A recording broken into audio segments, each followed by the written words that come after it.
नमस्कार दोस्तों, स्वागत है आपका जीएस जोन में।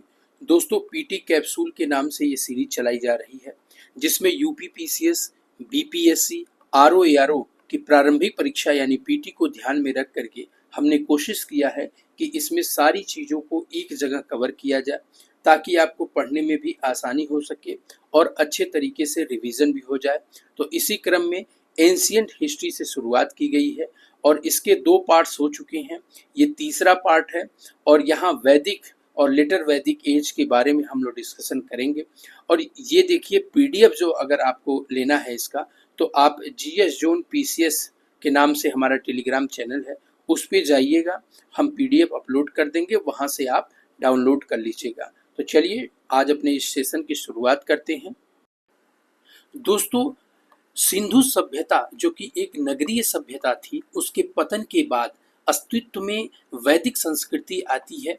ठीक है, और इसका जो मेन सोर्स है, इसका जो इस संस्कृति का जो ज्ञान है वो ऋग्वेद नामक ग्रंथ से होता है और इसे ऋग्वैदिक संस्कृति भी कहा जाता है। लेकिन इसका जो कालखंड है उसका जो निर्धारण किया गया है वो बोगसकोई का जो एशिया माइनर अभिलेख है उससे किया गया है। चूंकि वेद जो थे उनकी रचना जो हुई है वो श्रुतियों के माध्यम से पहले होते थे और उनका संकलन जो है वो बहुत बाद में किया गया है, इसलिए इनके कालखंड के बारे में इस वेदों के अंदर कोई स्पष्ट उल्लेख नहीं मिलता है। तो बोगसगोई एशिया माइनर जो अभिलेख है इससे पता चलता है कि ये जो है इसमें वैदिक जो देवता थे, इंद्र, वरुण, मित्र और नासत्य, इन लोगों का नाम इसमें उल्लिखित किया गया है। तो ये जो अभिलेख है लगभग 1415 बीसी के आसपास पाया गया था। तो इससे इस कालखंड को रखा गया है। तो यहाँ पर इसका जो बात आप ध्यान देने वाली बात है कि ये ग्रामीण संस्कृति को रिप्रेजेंट करती है, ये भी आप लोग अच्छे से ध्यान रखिएगा। इसके जो निर्माता हैं वो आर्य माने जाते हैं और आर्य का मतलब होता है श्रेष्ठ, ग्रेट। ठीक है, ये भी सवाल आयोग जो है वो कई बार पूछ चुका है कि आर्य का मतलब क्या होता है, तो ये श्रेष्ठ और ग्रेट के रूप में जाने जाते हैं। ठीक है, इनका जो जाति है पंचजन, वो कबीला के रूप में रही है जिसमें अनु, द्रुह, यदु, तुर्वसु और पुरु, ये 5 कबीला इसमें रहे हैं। इनके होमलैंड यानी मूल स्थान को लेकर के हिस्टोरियन के बीच में जो है वो मतभेद है। फिर भी तिब्बत, ऐसा मानना है कि दयानंद सरस्वती का कि ये लोग आर्य जो थे वो तिब्बत से आए हुए थे। तिलक जी का मानना है कि ये नॉर्थ पोल यानी उत्तरी ध्रुव से आए थे, जबकि मैक्स मुलर महोदय का ये मानना है कि ये सेंट्रल एशिया यानी मध्य एशिया से आए थे। और अगर इसके विस्तार की बात करें तो ये खैबर दर्रे से एंट्री करते हैं और साथ में इनके जो सबसे पहले नदी पड़ती है वो सिंधु है, जिसका सबसे ज़्यादा बार ऋग्वेद में उल्लेख किया गया है। इसको हिरण्यानी के नाम से भी कई बार उल्लेख किया गया है। और नदियों के नाम पर, बहुत सारे नदियों के नाम पर इस पूरे क्षेत्र का नामकरण किया जाता था। जैसे ये सतलज नदी है और ये यमुना नदी है, इसके बीच का जो क्षेत्र था वो ब्रह्मवर्त के नाम से जाना जाता था। तो ये भी आप याद रखिएगा। इसके अलावा जो आयोग सवाल पूछता रहता है वो ये है कि नदियों के पूर्व में जो नाम थे उनको लेके पूछता है। तो काबुल नदी का जो पहले नाम था वो कुभा था, कुर्रम का नाम कुर्रम था, गोमती का गोमल था, स्वात नदी का सुवास्तु था। स्वात नदी जो इसकी सिंधु की सहायक नदी है उसको ध्यान रखिएगा। सतलज का शतुत्री था। ठीक है, व्यास का विपाशा था। रावी नदी परुषणी था, इसी परुषणी नदी के किनारे दसराग युद्ध हुआ था, अभी आगे हम लोग इसको पढ़ेंगे। चिनाब को अस्किनी के नाम से जाना जाता था, झेलम को वितिस्ता के नाम के जाना जाता था और घग्घर को सरस्वती, सिंधु को सुषोमा के नाम से जाना जाता था और मरुवर्धन मरुदवृद्ध के नाम से जाना जाता था। तो ये कुछ नदियों के नाम है, इसको आप जरूर ध्यान रखिएगा क्योंकि आयोग यहाँ से बहुत बार सवाल पूछा हुआ है। तो अब चलिए पूरा अच्छे से वेदों के बारे में जानकारी करते हैं। और हमने दोस्तों यहाँ कोशिश किया है कि सारी चीज़ों को एक जगह कलेक्ट कर दें ताकि इसको पढ़ने में एकदम आसानी हो। कई बार पढ़ेंगे तो ये सारी चीज़ें आपको याद हो जाएंगी। तो जैसा कि वैदिक साहित्य में 4 वेद थे जिनमें ऋग्वेद, यजुर्वेद, सामवेद और अथर्ववेद थे। ठीक है। इसकी रचना जो है वो वेद व्यास ने किया है। इनका पूरा नाम महर्षि कृष्ण द्वैयापन वेद व्यास था, ठीक है। वेदों का इन्होंने संकलन किया है। शुरुआती जो हमने बताया कि वेदों की जो रचना हुई थी वो श्रुतियों के माध्यम से हुई थी, तो ये याद रखिए। यानी गुरु अपने शिष्य को और ये शिष्य जो है वो अपने गुरु को, अपने शिष्य को, और फिर यही क्रम जो है लगातार चलता रहा और श्रुतियों के माध्यम से होता था। लेकिन बाद में चल के इसका संकलन हुआ है और इसे लिपिबद्ध किया गया है। इसकी जो लिपि है वो आपकी खरोष्टी लिपि है, वो या सॉरी ब्राह्मी लिपि है, वो आप ध्यान रखिएगा। ब्राह्मी लिपि में इसे लिखा गया है, ठीक है। वेद का जो रचना हुई है उसे अपौरुषीय बोला जाता है। वेदों को अपौरुषीय का मतलब ये होता है कि इन वेदों की रचना पुरुष ने नहीं बल्कि ब्रह्मा ने किया है, ठीक है। तो ये भी आप ध्यान रखिएगा। अब यहाँ से वेदों के बारे में पूरी जानकारी करते हैं। तो सबसे पहले और प्राचीन जो वेद हमारा है वो ऋग्वेद है। ऋग्वेद में जो मेन प्रोविजन, मुख्य प्रावधान किए गए हैं वो आप ध्यान रखिए। ये तो ये सूक्तों का संग्रह है, यानी श्रुतियों का संग्रह है, ठीक है। इसमें 10 मंडल की चर्चा की गई है, जिसमें मंडल 1, 3, 8, 9 और 10 महत्वपूर्ण है आपके एग्जाम के पॉइंट ऑफ व्यू से। जिसमें प्रथम मंडल में मनु जो है, मनु इनको हल चलाते हुए दिखाया गया है, बताया गया है। और तृतीय मंडल जो है इसमें गायत्री मंत्र का जो है, गायत्री मंत्र का जो जाप है, ओम भूर्भुवः स्वः तत्सवितुर्वरेण्यम, वो जो है इसमें लिखा गया है। और इसका जो रचनाकार हैं वो विश्वामित्र जी हैं, ये भी आप लोग याद रखिएगा। तीसरे मंडल में है। आठवां जो मंडल है वो कण्व ऋषि के द्वारा इसका संकलन किया गया है। नवा मंडल जो है वो अंगी रस जी, जो अंगी थे उनका, उन्होंने इसका अंगी रस करके एक नाम है उनका, वो देख लीजिएगा, उन्होंने इसको किया है। और ये जो नवा मंडल है वो सोम को समर्पित किया गया है। लगभग 114 श्लोक जो हैं वो सोम से संबंधित हैं, तो ये आप ध्यान रखिएगा। इसके अलावा जो है जो 10वां है ये बहुत महत्वपूर्ण है, क्योंकि इसमें पुरुष सूक्त की बात की गई है, 4 वर्ण की बात की गई है, चारों वर्ण की उत्पत्ति की बात की गई है कि मुख से जो है वो ब्राह्मण, और भुजाओं से जो है वो क्षत्रिय, जंघा से जो है वो वैश्य, और पैरों से शूद्र, ठीक है, इनकी उत्पत्ति हुई है, ऐसा इसमें दिखाया गया है, ठीक है। और लिपि हमने बताया ही कि ब्राह्मी लिपि है। और इसमें जो 10 मंडल के अलावा 128 सूक्त, ये भी आयोग पूछा हुआ है। तो ये जितना चीज हमने यहाँ डेटा दिया है ये बहुत इंपॉर्टेंट डेटा है, आप इन्हें याद रखिएगा। अच्छा, ऋग्वेद का जो उच्चारण करता था उसको ऋत्विक बोला जाता था, और उसका जो ऋग्वेद का उच्चारण करने वाला है वो होता होता था, ठीक है। होता, ये नाम याद रखिएगा। मल्टीपल टाइम आयोग द्वारा इस सवाल को पूछा गया है। इसका जो ब्राह्मण है ऋग्वेद का वो ऐतरेय और कौशिकी है, ठीक है। ये भी सवाल कई बार पूछा गया है। ऐतरेय और कौशिकी ऋग्वेद का जो है वो ब्राह्मण है। दरअसल पहले वेदों की रचना होती है, फिर उसको ही इंटरप्रिटेशन करने के लिए, पढ़ने के लिए ब्राह्मण आते हैं, और ब्राह्मण के अपेंडिक्स के रूप में, परिशिष्ट के रूप में अरण्यक की रचना होती है। और ये अरण्यक इसलिए बोले गए हैं क्योंकि इनकी जो रचना हुई है वो जंगल में हुई है, और अरण्यक मतलब होता है जंगल, ठीक है। इसके बाद लास्ट में उपनिषद आते हैं, इन तीनों को काउंटर करने के लिए उपनिषदों की रचना होती है, तो ये भी आप याद रखिएगा। और लास्ट में उपवेद भी होते हैं, सभी वेदों के एक अपने उपवेद भी हैं, ये हम अभी आगे चर्चा करेंगे। तो यहाँ पर ऋत्विक जो है वो आपका ऋग्वेद का होता था, ब्राह्मण ऐतरेय और कौशिकी होता था, अरण्यक कौशिकी ही है, और उपनिषद भी है जो है कौशिकी उपनिषद जो है वो ऋग्वेद का है। इसका जो उपवेद है वो आयुर्वेद है, यानी आयुर्वेद की जानकारी ऋग्वेद में आपको मिलती है, ठीक है। तो ये सारी चीजें आप याद रखिए। दूसरा जो है वो यजुर्वेद है। यजुर्वेद में यज्ञ विधि, मंत्रोच्चारण, इन सब की चर्चा की गई है। और यजुर्वेद जो है वो गद्य और पद्य दोनों रूप में संकलित किया गया है। और गीता का जो सार तत्व है, निष्काम कर्म, वो यहाँ पर जो है आपको यजुर्वेद में भी देखने को मिलेगा। और यजुर्वेद की 2 मुख्य शाखाएं थी, एक कृष्ण यजुर्वेद था और दूसरा शुक्ल यजुर्वेद था, ठीक है, तो इन दोनों को भी आप याद रखिएगा कि कृष्ण और शुक्ल यजुर्वेद जो है यजुर्वेद की ही शाखाएं थी।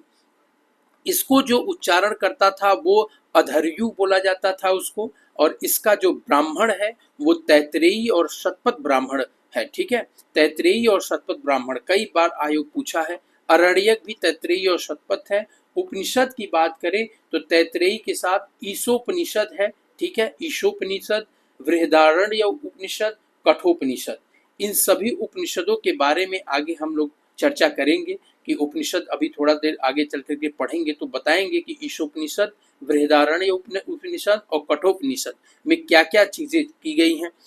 यजुर्वेद का जो उपवेद है वो धनुर्वेद है, ये भी आप याद रखिएगा। ठीक है, सामवेद ऐसा माना जाता है कि इंडियन म्यूजिकल जो शुरुआत हुई है म्यूजिक की वो यहीं से हुई है, सामवेद से ही, और ये पद्य रूप में है।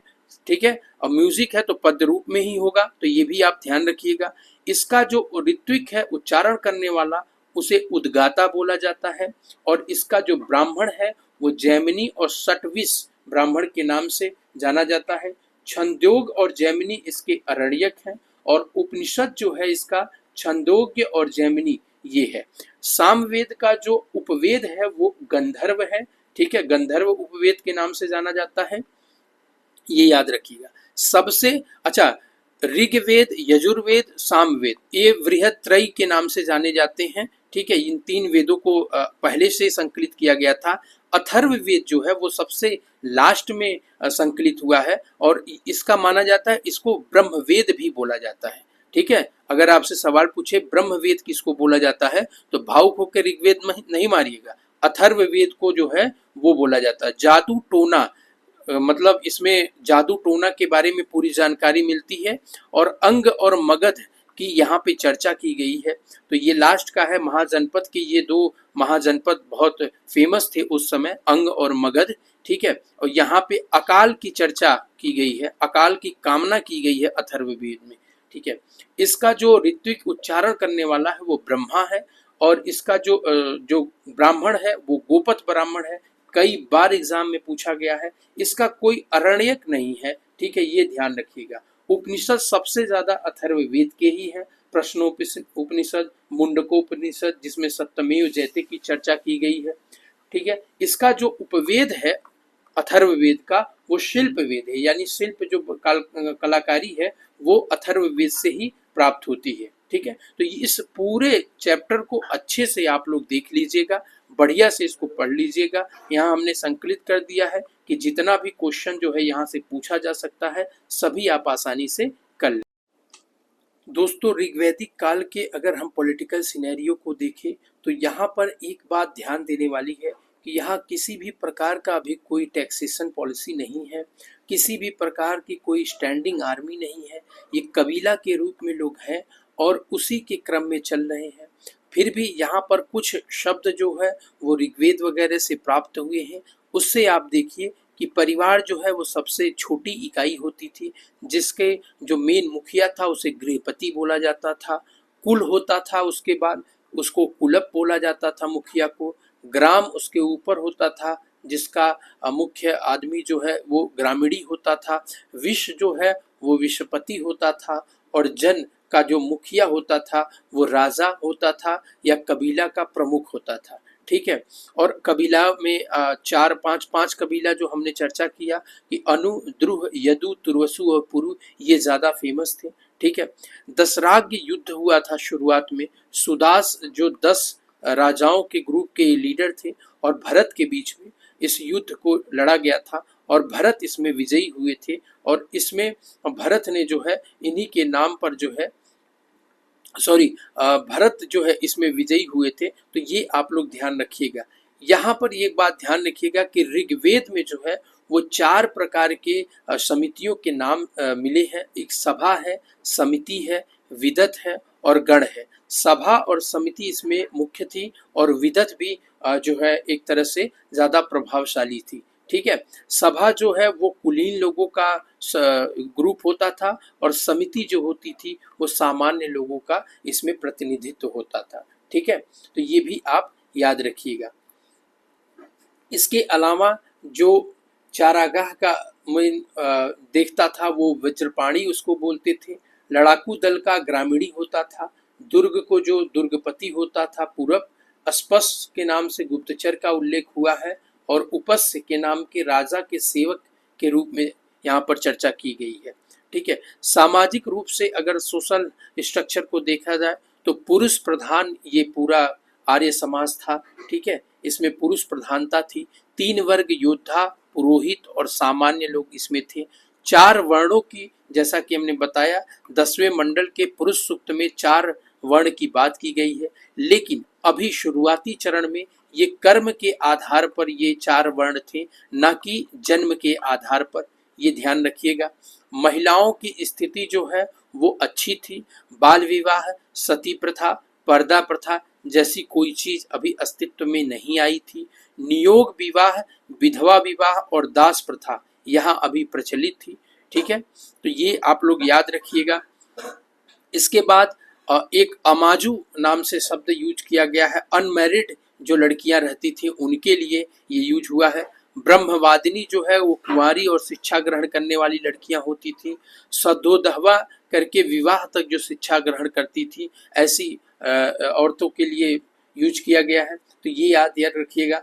ऋग्वेद में पिता का उल्लेख सबसे ज्यादा बार हुआ है, 335 बार। तो यहाँ से ये भी पता चलता है कि ये पितृ सत्तात्मक समाज ज्यादा था। जन का जो है वो 275 बार, और अगर किसी देवता के रूप में सबसे ज्यादा बार उल्लेख हुआ है तो वो थे इंद्र, और उनके बाद अगर किसी का है तो माता का उल्लेख 234 बार हुआ है। लेकिन देवता में अगर देखा जाए तो अग्नि 200 बार, ये मीडिएटर की भूमिका देवताओं और यहाँ पे आम जन के यज्ञ इन्हीं की वजह से किया जाता था। ये मीडिएटर की भूमिका में होते थे, आगे हम लोग बताएंगे। ठीक है, देखेंगे यहाँ पर। और गाय का अधनिया बोला गया है, मतलब इसका जिसका वध न किया जाए, इसका भी उल्लेख मिलता है। घोड़े का उल्लेख मिलता है यहाँ पर। ठीक है, और ये सारा चीज आप देख लीजिएगा। यहाँ सभा, समिति, इन सब की चर्चा इसमें मिलती है। तो इस लिस्ट को आप देख लीजिएगा तो आपका आसान हो जाएगा। प्रमुख शब्दावलियां कुछ यूज की गई हैं। और वाय जुलाहा को बोला जाता था। तसर जो है वो करधा को बोला जाता था। ठीक है, और यहाँ पर कुछ इंपॉर्टेंट, गोधुली जो है वो ऋग वेद में समय मापन के लिए शाम का जो समय होता है सूर्यास्त के बाद, उसे गोधुली बोला जाता है। वाज्रपति जो है चारागाहों का अधिकारी होता था। ठीक है, और यहाँ पे नदीतमा और सरस्वती नदी को, ये उत्तराखंड पीसीएस में और एक बार यूपी पीसीएस में भी पूछा है, नदीतमा किसको बोलते थे। ठीक है, वो सरस्वती नदी को बोलते थे। तो ये चीज आप लोग ध्यान रखिएगा। दोस्तों, ऋग्वैदिक काल के आर्थिक गतिविधियों की बात करें तो यहाँ लोहे की खोज हो चुकी है। सबसे पहला जो साक्ष्य प्राप्त हुआ है अतरंजी खेड़ा से ये मिला हुआ है, ये आयोग पूछा हुआ है। लोहे ने एक बहुत बड़ा रिवॉल्यूशनरी चेंज लाया और यहाँ पर एग्रीकल्चर को काफी ज्यादा सपोर्ट किया और युद्ध में भी इसका उपयोग किया जाने लगा और एग्रीकल्चर में बहुत ज्यादा यूज हुआ, जिससे कि प्रोडक्शन जो है वो बढ़ने लगा। पशुचारण और कृषि इनकी आर्थिक गतिविधियां थी। जुता हुआ खेत जो है वो क्षेत्र के नाम से जाना जाता था। परती को खिल्य और हल को सीता के नाम से जाना जाता था। और यहाँ कुछ शब्द हैं। अयस ताबा के लिए, निष्क आभूषण जो गले में पहना जाता था वो था। बलि एक उपहार था। याद रखिएगा, ये किसी प्रकार का कोई विशेष टैक्स नहीं था। ये बलि अभी उपहार के रूप में अपने कबीला का जो प्रमुख होता था उसको लोग देते थे। यव जो है उसे जव के रूप में जाना जाता है। और यहाँ क्वाइन जो है सतनाम और निष्क के रूप में प्रचलन में था। तो ये थोड़ा सा आप ध्यान रखिएगा। अगर धार्मिक गतिविधियों की बात करें तो प्रकृति का यहाँ पर दैवीकरण किया गया था। ठीक है, प्रकृति, तो यहाँ पे जो प्रकृति है उसका दैवीकरण किया गया। जिसे समझ ना पाए थे उस चीज को, तो उसको प्रकृति का दैवीकरण। इसका मतलब ये है कि यहाँ पर जितनी इंद्र जैसे धर्म पुरुष भाव जो था, और यहाँ पे जो धर्म था वो पुरुष भाव में था। जैसे इंद्र को ज्यादा सूक्त समर्पित किया गया है। वर्षा और झंझावत के देवता के रूप में, अग्नि मध्यस्थ के रूप में थे। वरुण ऋतस्य गोपा बोला गया है जल देवता के रूप में। ठीक है, तो ये जो जल और बाकी वर्षा वगैरह प्रकृति की जो पहले पूजा होती थी इंडस वैली सिविलाइजेशन और पाषाण काल में देखने को हम लोग को मिला था, अब उसको एक इंस्टीट्यूट के रूप में एक एक व्यक्ति को बैठा दिया गया है कि भैया ये इस व्यक्ति के हेड है, यानी धर्म पुरुष भाव में ये चीज देखने को मिला है। ठीक है, प्रकृति के नियमों के रक्षक के रूप में इन्हें इंगित कर दिया गया है। हाँ, यहाँ पे कुछ महिलाओं के भी नाम देखने को मिलते हैं, जैसे उषा, निशा और अदिति की चर्चा की गई है, लेकिन ये देवताओं के समान जो है लगभग इनकी उतनी स्थिति नहीं थी, फिर भी ये देवियों की चर्चा की गई है। यहाँ पर उपासना का जो मेन वे होता था वो आपका भौतिक सुख होता था, मोक्ष की प्राप्ति किसी तरह की नहीं थी। ठीक है, तो ये आप याद रखिएगा। स्वरूप जो है वो सादा था, किसी प्रकार का कोई अभी आडंबर नहीं था। ठीक है, यज्ञ मंत्र इन सब का प्रयोग होता था, लेकिन पशु बलि वगैरह इन सब का कोई साक्ष्य उतना नहीं प्राप्त हुआ है। और यहाँ पर किसी प्रकार का कोई मंदिर नहीं है, कोई मूर्ति पूजा नहीं की जा रही है, तो ये अभी भी यहाँ का धर्म जो है वो सादा है। ठीक है, ये बात आप ध्यान रखिएगा। दोस्तों, अब हम लेटर वैदिक पीरियड के बारे में बात करें तो इसका जो कालक्रम रखा गया है वो 1000 बीसी से लेके 600 बीसी के आसपास रखा गया है। इसका जो विस्तार है वो गंगा यमुना दोआब के पास तक आ गया था, और चूंकि लोहे की खोज हो चुकी थी और लगातार जो है जंगल को साफ करके इस एरिया में आगे बढ़ते गए, तो इससे जो है गंगा यमुना दोआब तक इसमें फैलाव हो गया था। विंध्य क्षेत्र तक, इधर दक्षिण में विंध्य क्षेत्र तक इन लोगों का फैलाव था। ठीक है, ये भी आप याद रखें। सप्त सैंधव के नाम से इस पूरी एरिया को जाना जाता था। अथर्ववेद में अंग और मगध की चर्चा भी की गई है। शतपथ ब्राह्मण में पांचाल राजाओं की भी चर्चा की गई है, जिसमें कैकेयी के राजा अश्वपति जो है वो ज्यादा फेमस थे, तो ये आप याद रखिएगा। राजनीतिक रूप में देखा जाए तो राजतंत्रात्मक शासन अभी है। राजा यहाँ पे मुख्य रूप से होता था, और यहाँ के जो राजा थे वो अलग अलग क्षेत्र में अलग अलग नाम से जाने जाते थे। जैसे आपके जो मगध पूर्वी भाग है वहाँ सम्राट, दक्षिण में जो है भोज, और पश्चिम में स्वराट या स्वराज्य के नाम से जाने जाते थे। और इसी तरह से ये देख लीजिएगा, यहाँ पर जो है राजा अलग अलग क्षेत्र में अलग अलग नाम से जाने जाते थे।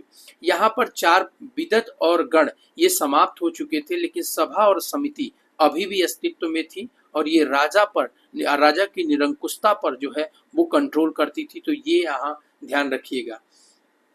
उत्तर वैदिक काल में कुछ अधिकारी जो है थोड़ा थोड़ा स्पष्ट रूप से दिखाई देने लगे थे, क्योंकि जो जन थे ऋग्वैदिक काल में, अब वो जनपद में कन्वर्ट हो चुका था, तो अब यही जनपद आगे जाकर के महाजनपद में कन्वर्ट होगा। तो देखिएगा, अब यहाँ जनपद है, और इस जनपद को देखने के लिए पुरोहित जो होता था वो अच्छा, यहाँ पे उत्तर वैदिक कालीन जो अधिकारी होते थे उनको रत्नीन बोला जाता था। ठीक है, और इन रत्नीन में जो है पुरोहित जो है सबसे बड़ा था, क्योंकि वो राजा का मुख्य सलाहकार होता था।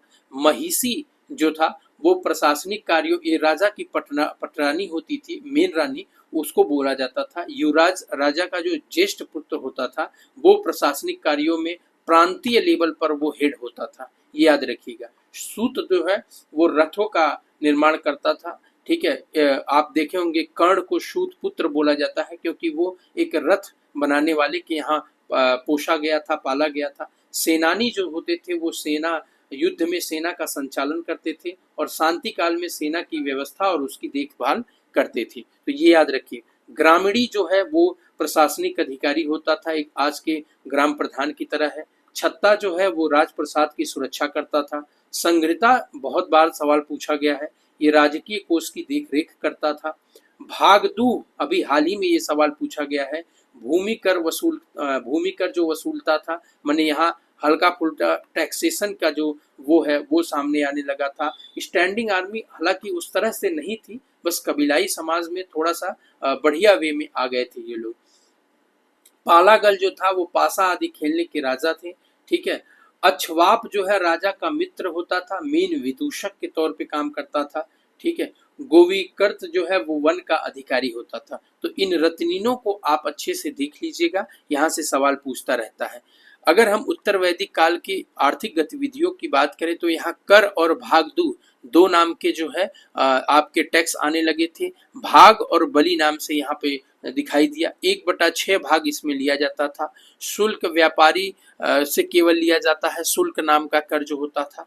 कृषि और पशुपालन अभी भी जो है वो मेन आर्थिक गतिविधियां रही हैं। ब्रीही यहाँ पर धान्य को बोला जाता था, यव जव को, मास उड़द को, मुदग मूंग को और इच्छु ईख को। ये शब्द हैं, आयोग पूछता रहता है तो याद रखिएगा। गाय जो है यहाँ पर मेन पशु थी, अधन्या जिसको बोला जाता था, वध नहीं करना है। और इसको जो दूहती थी उसका नाम दुहिता, जो कन्या गाय को दूहती थी उसका दुहिता नाम होता था। ठीक है, दुहिता नाम होता था, याद रखिएगा आप लोग। ठीक है। अगर सामाजिक गतिविधियों की बात करें तो यहाँ पर वर्ण व्यवस्था जो है वो अब चेंज होती हुई नजर दिखाई देगी। जन्म के आधार पर अब होने लगा था। ये जो वैदिक काल में, जो ऋग्वेद काल में था, वो कर्म के आधार पर था, अब जन्म के आधार पे है। यानी जो जिस जन्म में शुरुआत में ले लिया उसी जन्म में उसी वर्ण का कहलाएगा। आज भी ये व्यवस्था उसी तरह से चलती आ रही है।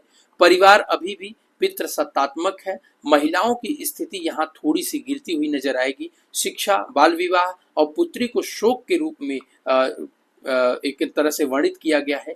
ऐत्रेय ब्राह्मण में इसकी चर्चा की गई है, पुत्री को शोक के रूप में। दरअसल होता क्या था, कृषि इस समय महत्वपूर्ण कार्य होती थी।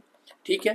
और जो युद्ध होते थे वो महत्वपूर्ण होता था। तो युद्ध में पुरुष ज्यादा से ज्यादा भाग लेते थे, कृषि में पुरुष ज्यादा से ज्यादा भाग लेते थे। तो ये देखिए, ये दोनों इसमें है। तो इसलिए पुत्र प्राप्ति के लिए कामना और पुत्र प्राप्ति के लिए जो है वो यज्ञ किया जाता था। और यहाँ पुत्री को एक तरह से शोक के रूप में वर्णित किया गया है ऐत्रेय ब्राह्मण में। तो ये देखिएगा, यहाँ स्त्रियों की जो स्थिति है वो गिरती हुई नजर आएगी। आश्रम व्यवस्था जो है वो जबालोपनिषद में इसकी चर्चा की गई है, जिसमें ब्रह्मचर्य, गृहस्थ, वानप्रस्थ और संन्यास, ये 4 आश्रम है। 4 प्रकार के ऋण की चर्चा की गई है, जिसमें देव ऋण, ऋषि ऋण, पितृ ऋण और मानव ऋण की चर्चा हुई है। 8 प्रकार के विवाह हुए हैं, ब्रह्म विवाह, देव विवाह, आर्ष विवाह, प्रजापत्य विवाह, असुर, गांधर्व, राक्षस और पाशच्य। ये आप लोग लिस्ट दिए हैं, यहाँ पर देख लीजिएगा कौन से विवाह को कैसा बोला जाता है। 16 संस्कार धर्म सूत्रों में इसकी चर्चा है, जिसमें 16 संस्कार है, कभी पूछ सकता है। तो इसकी लिस्टिंग यहाँ दे दी गई है, आप लोग इसको अच्छे से पढ़ लीजिएगा। ठीक है। धार्मिक रूप से देखा जाए तो प्रकृति और देवता की पूजा अब होने लगी, लेकिन यहाँ पर प्रजापति और विष्णु, रुद्र, ये जो है महत्वपूर्ण। इंद्र और वरुण वगैरह के स्थान पर प्रजापति, विष्णु और रुद्र जैसे देवता जो है अब अस्तित्व में आ गए थे। भौतिक सुख पर ज्यादा फोकस है, मोक्ष की चर्चा अभी कम है। उपनिषद को अभी भी यहाँ पे अस्वीकार कर दिया गया है। पशु बलि, कर्मकांड और ब्राह्मण वर्चस्व यहाँ पर आपको काफी ज्यादा दिखाई देगा। ठीक है। तो ये धर्म में देख लीजिएगा। उपनिषद की बात करें, उपनिषद की मतलब समीप पे बैठ करके चर्चा करना। ऐसा माना जाता है कि जो उपनिषदों की रचना हुई है वो विदेह की धरती पर हुई है, और ये ब्राह्मणों के काउंटर में इनका जो वर्चस्व था उसके लिए किया गया है। और यहाँ क्षत्रियों की ये धरती रही है विदेह, और क्षत्रियों ने यहाँ पर किया है, और इसीलिए इसमें कर्मकांडी चीजों का विरोध किया गया है और इसे सादा रखा गया है। तार्किक रूप से, तर्क, लॉजिक के रूप में बातें की गई हैं, और इस वजह से ये जो फिलॉसफी है उसका जो रास्ता है वो उपनिषद से होकर के ही जाता है, जिसमें सत्यमेव जयते की चर्चा मुंडकोपनिषद में की गई है। यम और नचिकेता की जो संवाद है वो कठोपनिषद में किया गया है। याज्ञवल्क्य गार्गी संवाद बृहदारण्य उपनिषद में किया गया है। अहम ब्रह्मास्मि अस्तो मा सद्गमय, ये जो चर्चा है ये भी बृहदारण्य उपनिषद में किया गया है। पुनर्जन्म की चर्चा जो है वो भी बृहदारण्य उपनिषद में कहा गया है। तो ये याद रखिएगा। इसके बाद वेदों के वेदांग के रूप में कुछ आए थे, जिसमें शिक्षा, छंद, व्याकरण, निरुक्त और कल्प, ज्योतिष, इनकी चर्चा की गई है। इन्हें आप याद रखिएगा। ठीक है। तो इसी तरह से ये पूरी चीजें खत्म हो गई। क्वेश्चन हम लगभग 50-60 इसके साथ दे रहे हैं, आप इसको भी जो है एक बार देख लेंगे तो आपकी पूरी जो है तैयारी अच्छे से हो। दोस्तों यहाँ पर लगभग 50 से 60 क्वेश्चन इस टॉपिक से दिए गए हैं। अगर आप पूरे इस सेशन को देख करके और इस पूरे क्वेश्चन को आप कर लेंगे तो ये आपका पूरा टॉपिक अच्छे से तैयार हो जाएगा और यहाँ से कोई भी सवाल बनेगा तो आप उसको कर लेंगे। तो ठीक है दोस्तों, इसी तरह जीएस जोन के साथ बने रहिए, सब्सक्राइब करते रहिए, दोस्तों को शेयर करते रहिए। दोस्तों हमें आप सपोर्ट करते रहेंगे तो हम और अच्छा मेहनत करते रहेंगे। तो ठीक है दोस्तों, आप लोग प्लीज़ प्लीज़ प्लीज़ सब्सक्राइब करते रहिए। ठीक है, धन्यवाद।